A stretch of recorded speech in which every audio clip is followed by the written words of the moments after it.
everyone, and in this video I show you how to get a business loan from Bank of America, but first please subscribe to the channel. So without further ado, let's dive in.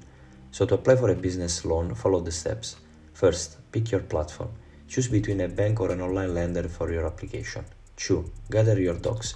Collect key business info like your official name, tax ID, loan usage plan, financial statement and personal details for owners, from 20 to 25% depending on the lender. 3. Check your app. Double check your application for completeness to avoid approval delays. 4. Follow instruction. Stick to the lender's guidelines since each one has its own rules. Usually, the entire timeline spans from 3 to 4 weeks for a line of credit, and it might extend to a few months for a commercial mortgage. It's advisable to initiate the process promptly once you anticipate the need for funds, enabling an early start to the application. And there we have it.